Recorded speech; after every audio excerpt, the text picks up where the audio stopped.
आप सुन रहे हैं उपलक्ष कोछड़ की आवाज में सुनील कंदोला की लिखी कहानी गोल गट्टम। आकाश तारों से भरा था। छत पर लेटकर जादू अपनी बहन रावी के साथ दादी से कहानियां सुन रहा था। जादू की उम्र थी करीब 12 साल। रंग सांवला, घुंघराले बाल और बड़ी बड़ी आंखें। उसको क्रिकेट खेलना, कहानियां सुनना और अपना डॉगी इंद्रधनुष बहुत पसंद था। अपने गांव की क्रिकेट टीम में तो उसकी जान बसती थी। दादी उनको कहानी सुना रही थी। बहुत पुरानी बात है। एक बार कोसी नदी में बहुत बाढ़ आ गई, जो अपने साथ सब कुछ बहा ले गई। घर, खेत, आदमी, जानवर सब। इस बाढ़ में मित्रों नाम की चिड़िया का घोंसला भी बह गया, जिसमें उसके अंडे थे। दोनों बच्चे सहम कर दादी से चिपक गए। इस बात पर मित्रों को नदी पर बहुत गुस्सा आया। वो नदी के पास जाकर बोली, मैं तुझसे बदला लूंगी, तुझे खाली कर दूंगी, सुखा दूंगी। वो चोंच से थोड़ा थोड़ा पानी भरकर नदी के बाहर फेंकने लगी। रावी कहानी में पूरी तरह डूब गई थी। फिर क्या हुआ दादी? दादी ने देखा कि जादू का ध्यान कहानी में नहीं था। जादू? क्या हुआ? कहानी पसंद नहीं आई? जादू तो आकाश को ग्राउंड बनाकर तारों के साथ क्रिकेट खेल रहा था। वो झेप गया। हाँ दादी, कल हमें पापा दिल्ली ले जाएंगे।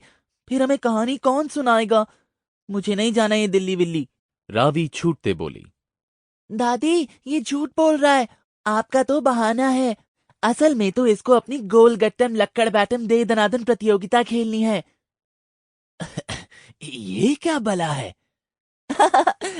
दादी, क्रिकेट को हिंदी में यही कहते हैं। दादी ने दोहराया। अब, गोल गट्टम लक्कड़। रावी की बात से जादू चिढ़ गया। तो मेरी बात के बीच में ना बोला कर। रावी ने पलटवार किया। तू क्यों बोलता है मेरी हर बात के बीच में? मैं तो बोलूंगी। रावी जादू से 2 साल बड़ी थी। उसे पढ़ाई के साथ साथ पेंटिंग, डांसिंग और ट्रैवलिंग का भी शौक था।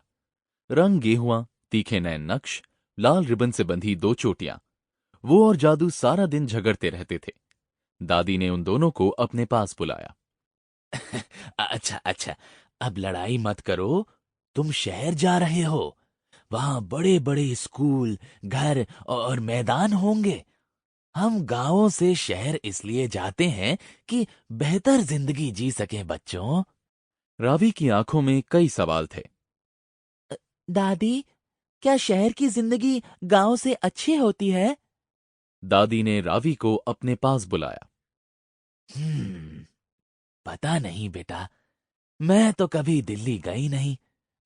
वो कहते हैं ना, जिसने देखा ना दिल्ली, वो कुत्ता ना बिल्ली। सभी हंसने लगे। जादू ने अचानक दादी का हाथ पकड़ लिया। दादी, आप भी हमारे साथ चलो ना। दादी ने प्यार से जादू के सिर पर हाथ फेरा। अगर मैं भी तुम्हारे साथ चली गई, तो हमारी गाय धन्नो, उसके दोनों बछड़ों और हमारे आम और जामुन के पौधों की देखभाल कौन करेगा? हाँ? जादू तपाक से बोला। तो इनको भी साथ ले चलते हैं ना। रावी और दादी उसकी बात सुनकर खिलखिलाकर हंस पड़ी। अच्छा अच्छा, अब सो जाओ। कल सुबह रेलगाड़ी में बैठकर जाना है ना। रावी तो रेलगाड़ी में जाने की सोचकर ही बहुत रोमांचित थी।